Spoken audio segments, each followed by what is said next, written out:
Hey, brothers and sisters. Welcome to our Wednesday Ephphatha Bible study for Wednesday, the 4th of November. It's a beautiful day here in Mountain City. I hope you're having a good day wherever you are. Well, you may remember last week we talked about maybe going to a Zoom format, and I've heard from several of you guys, and the unanimous consensus is no. So we won't be doing that. We'll be keeping our current format, and that gives the freedom for folks who aren't able to be here at noon sharp to watch at a later time. So we're going to keep things just the way they are and keep on keeping on.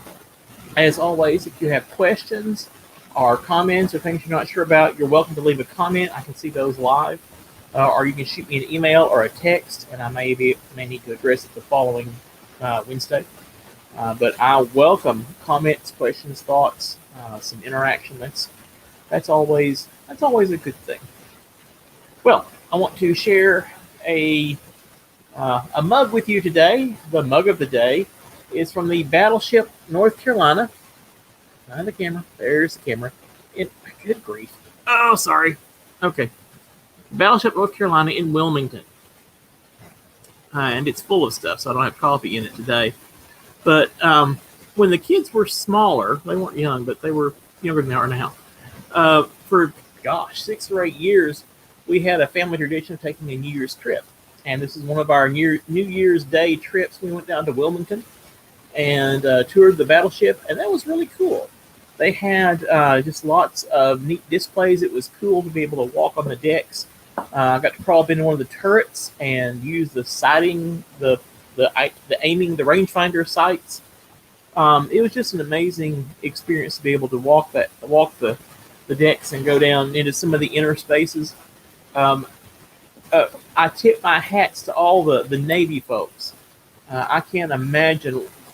That place is like a maze. I mean, there's all these narrow, cramped passageways, and things are oddly shaped because of all the mechanical bits that go into a warship. So I just am amazed. Neil and Sharon are here. Hey, glad you guys are with us. And yes, it is a beautiful day. We're thankful, absolutely thankful for that. Then, of course, while we were at Wilmington, we went to the beach. We got some shells and stuff too. So that was just a really good trip. So I've got a mug to help me remember that good time with my family. Well, today we are going to be looking at the Passover in Exodus 11 and 12. This is the culmination of the signs and wonders that God has done to convince Pharaoh to let the people go. Pharaoh has been stubborn, as those in power often are, and not wanting to let God's people go that they might worship. And well, he did some of the time. He kept on wanting to Pharaoh wanted to put conditions on it, and not just be obedient. And so that was a problem. So the final thing is the death of the firstborn, and what we know as the Passover celebration or the Passover observance or remembrance. This is one of the constitutive elements of the Jewish faith, and to an extent our faith as well.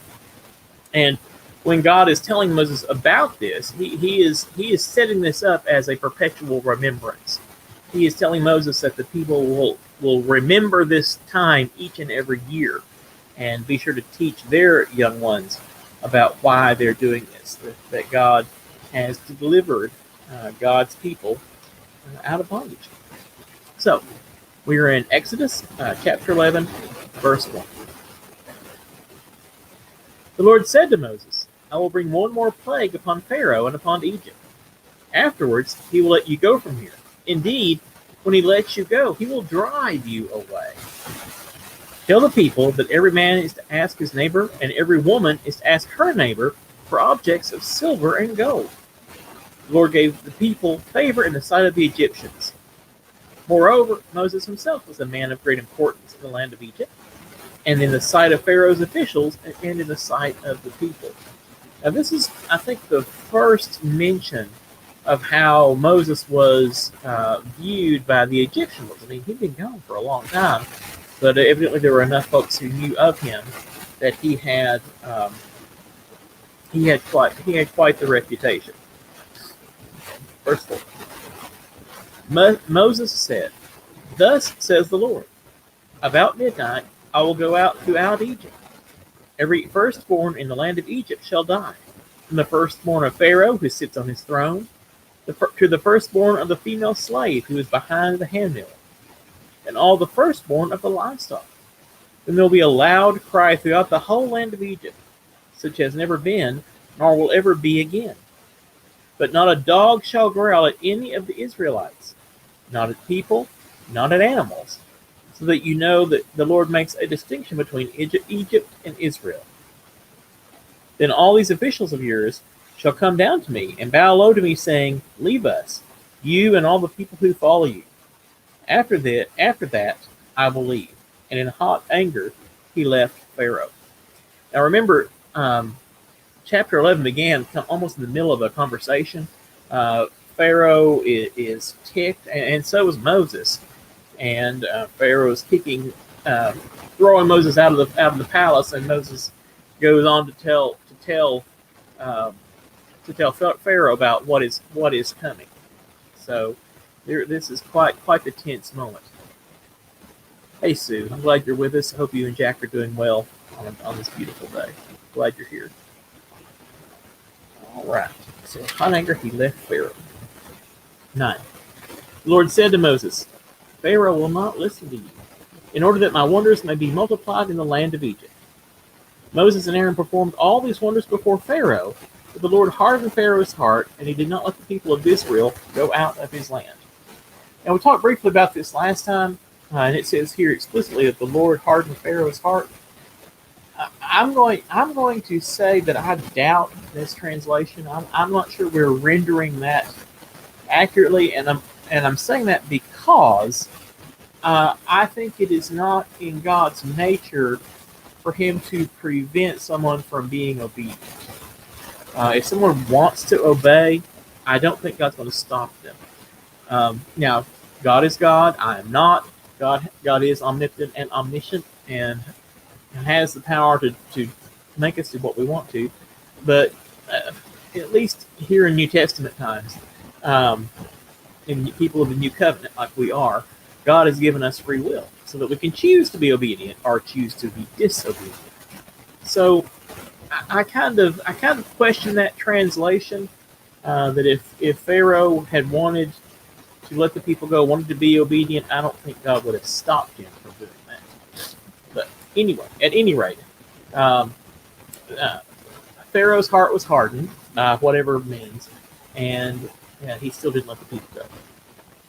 Okay, chapter 12 is really laying out what's going to happen and then setting up, establishing the Passover celebration, which will be a perpetual remembrance. I mean, Jewish people still celebrate that today. Their calendar is based on this. I should have looked up what year it is. I'm sorry, I forgot to do that. 4,000 something or another. I don't really remember. And we as Christians who are grafted into we are the wild olive branch grafted into the cultivated olive tree of Israel. We don't celebrate Passover per se. We are people of the New Covenant. Sometimes we'll do a Seder meal, which incorporates parts of this, and we can be guests in a Jewish household or a Jewish celebration and celebrate Passover. But it's really not appropriate for us as Christians to just go out and appropriate that. But it is always good to remember what God has done. But this is really establishing Israel. I remember it's for Israel that God has delivered them. But there's some interesting additions to that too. Hey, Bob, glad you're with us. Doing well. I hope you are too. Everybody stay safe out there. All right, chapter 12. The Lord said to Moses and Aaron in the land of Egypt, "This month shall mark for you the beginning of months. It shall be the first month of the year for you. Tell the whole congregation of Israel that on the 10th of this month they are to take a lamb for each family, a lamb for each household. If the household is too small for a whole lamb, he shall join his closest neighbor in obtaining one. The lamb shall be divided in proportion to the number of people who eat it. We pause right there just for a moment. So here we have the God of the universe who is doing these signs and wonders to bring his nation out of the nation of Egypt. Hundreds of thousands of people. I mean, this is a big group. And God still has a care for even the small families. Look, if your family's not big enough to eat a whole lamb that one night, and that's coming up, they've got to eat it all that one night. They can't save any of it. Then you guys go together and share the lamb and share it proportionally. So it's fascinating to me that the God of great works and mighty actions is still focused down on the individual level of just the small family, like the couple and kids, that can't eat a whole lamb by themselves. Tell them to go in together and share. It's just an amazing. It just amazes me that God cares about the small details enough to think about small families like this. And so, if God, who is so powerful for the big ideas, the big actions, still sees in this time the individual families, the little bitty families, we can trust that He still sees us as individuals and still cares about us. Sometimes we might think that the God the Father Almighty, Creator of heaven and earth, is too big to worry about us as individuals. But Jesus tells us repeatedly that He knows the hairs on our heads, which is as good as it used to be. Oh well. But he can see the sparrow fall, and how much more are we worth than a sparrow, and things like that. So it's really interesting that even back in this time, God is showing His love and showing His care and concern for the small individuals, rather than just the big picture. I just think that's cool. Okay, 5. Your lamb shall be without blemish, a year-old male. You may take it from the sheep or from the goats. You shall keep it until the 14th day of the month, and the whole assembled congregation of Israel shall slaughter it at twilight. Okay, now, this is kind of, okay. Verse 3, it says, on the 10th of the month, they're to take a lamb. And on the 14th of the month, they're supposed to slaughter it. So they're going to have the lamb for a few days. And it may not be in the house with them, but it's going to be around. It's going to be close. It'll be in the yard, maybe in the house, kind of depending on the situation. And so this lamb's going to be kind of a part of the family. Kids especially will get attached to it. I mean, this is not going to be something like going to the grocery store like we do and picking up a package of prepared meat. This is a living creature that they're going to slaughter. And I think that's important. It's not just some random creature that they grab the marketplace and slaughter immediately. This is a creature, a lamb, cute and fluffy, that they bring home, and it stays with them for a number of days, and then they slaughter it and eat it. And I think, my opinion is that that will drive home the cost of what God is doing for the people. That the deliverance of the people comes at a price.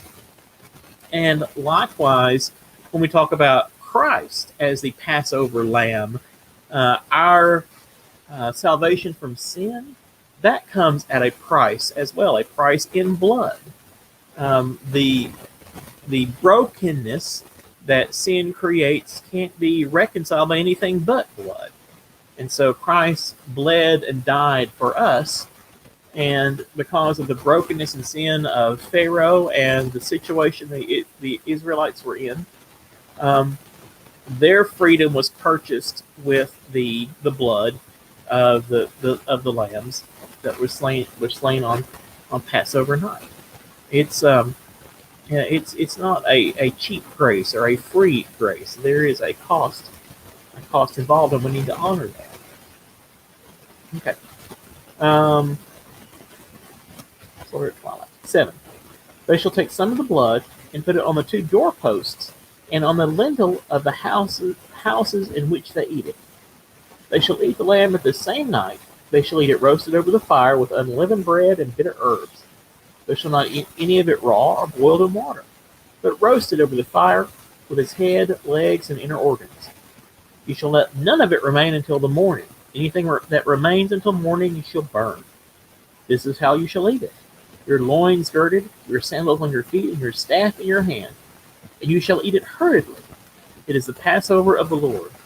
For I will pass through the land of Egypt that night, and I will strike down every firstborn in the land of Egypt, both human beings and animals. And on all the gods of Egypt I will execute judgment. I am the Lord.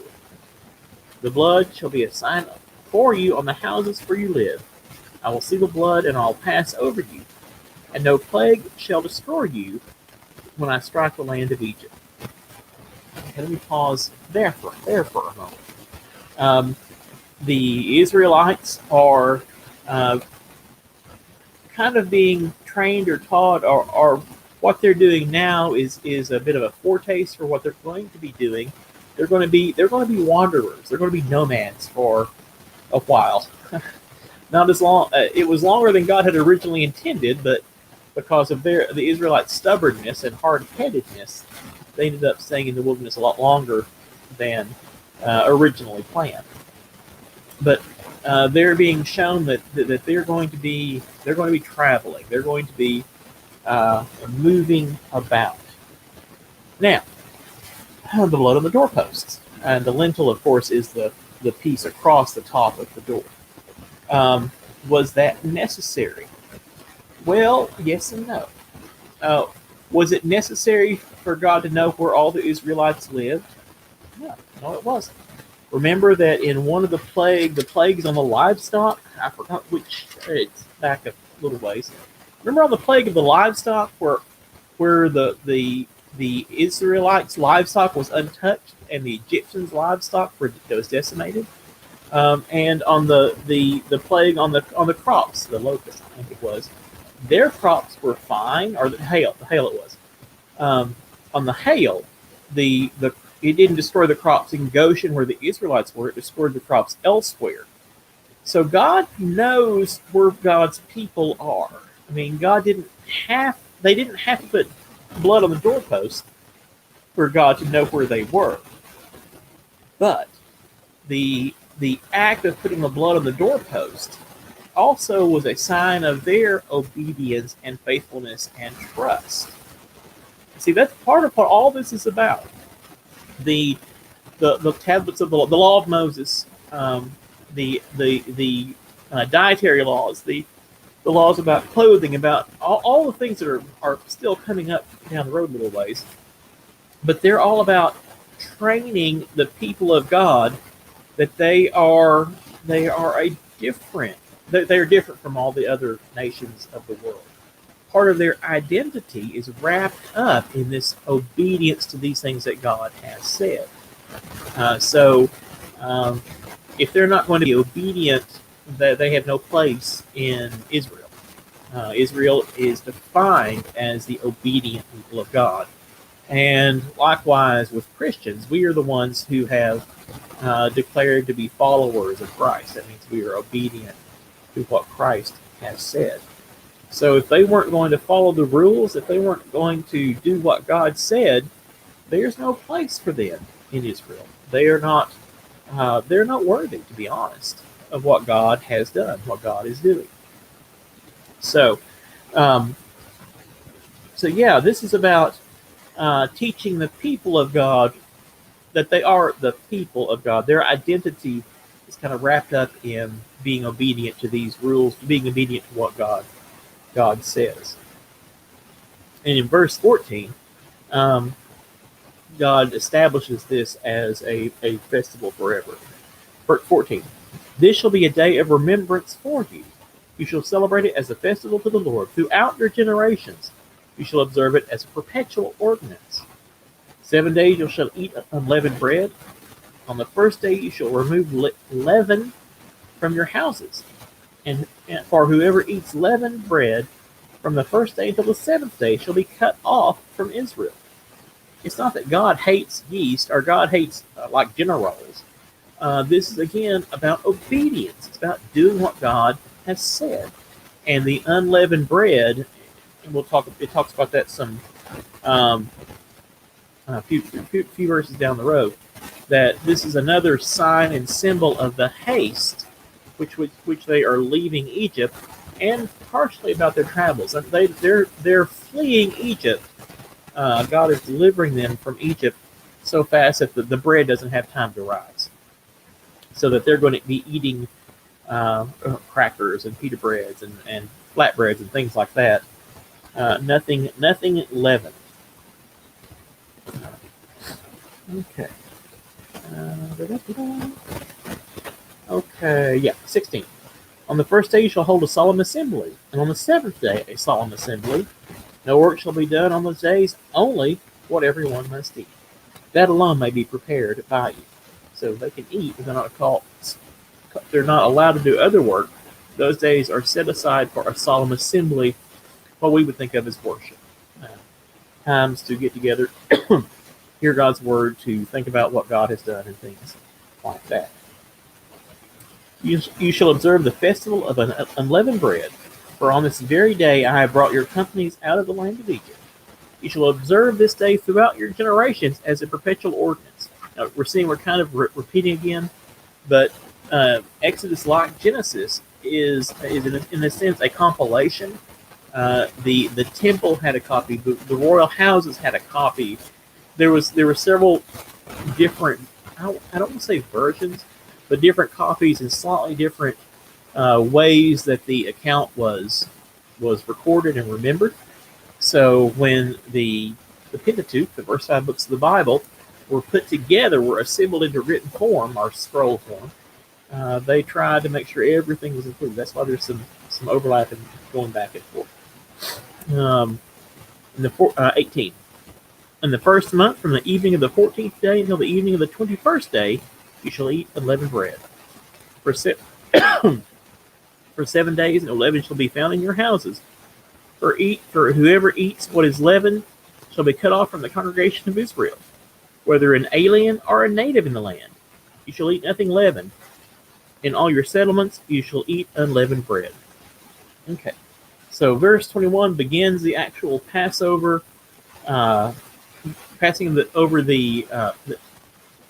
giving the instructions for the Passover in the actual beginning one. All right, so I'm actually going to stop here.